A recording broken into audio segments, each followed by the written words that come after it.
finally time to review the 13ers, a generation that I am quite fond of. They make up the people born from 1965 to 1981. And no, if you were born after 1981, I'm sorry, but you were a millennial. And no matter how much self-loathing you give, you're still going to be a millennial. Anyways, the 13ers are a reactive generation. They were the cool kids. The ones who made grunge music. The ones who kind of became bitter in midlife, but that's okay. Now, the 13ers, while it does sound like it's a bad thing to say that they're quite dramatic at times, that did result in them being the best generation of actors in Hollywood ever. I don't think there's ever going to be a generation. Now, we can blame the collapse of Hollywood down to like all the woke crap, but I there's a good degree of truth to that, but I think another little part of it, at least, has to be that all the good actors are starting to age out. And now they aren't really going out with a bang, though. They're going out with a bit of a whimper. I'm kind of tired of seeing all these middle-age action films. Like, I know Keanu Reeves did a really good job. He did a fantastic job with John Wick, but that doesn't mean all of you should try and follow suit and do the same thing. I don't think it's going to work very well. Anyways, the 13ers are quite small and obscure generation, and they're called the 13ers because they're the 13th generation. They're so obscure, they don't really have like a name like Millennial, Zoomer, Boomer, Silent, you know. We'll see. We'll see how that goes.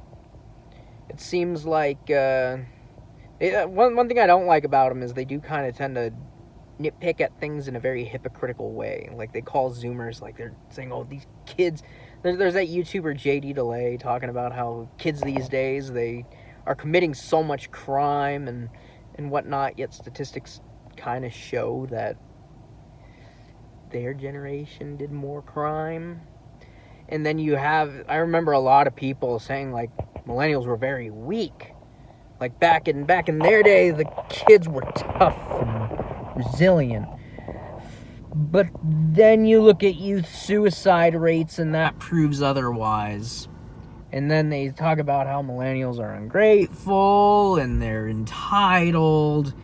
And you see quotes like, never has a generation had it so good and yet complained about it so bitterly, talking about the 13ers, of course.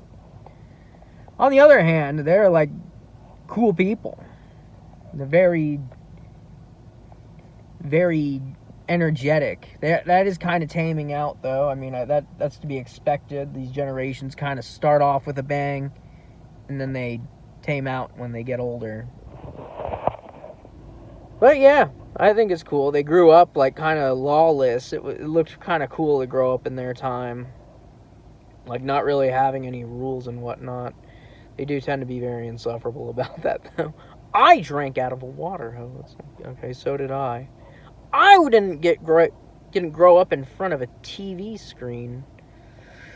Maybe. That's a maybe. You did have TVs back then, and boomers sure as hell did grow up in front of TV screens. Maybe you guys didn't, because from what it sounds like in all your childhoods, the way you describe it is you were not at home a lot. So there's probably some truth to that. It does sound like it was awesome to grow up in your time, despite everybody's complaining about you. I know you were the generation that was in the part of the cycle where you're kind of hated and everything you do sucks and you get tons of flack for everything. But you turned around and did that to millennials. And then you couldn't really do it to Zoomers because you raised Zoomers, and the fact that they grew up on iPads says a lot about you and not really a whole lot about them. But yeah, the defenders of the Persian Gulf, the senior leadership of the War on Terror. Cool dudes. Served with a lot of those guys. They were very, very headstrong.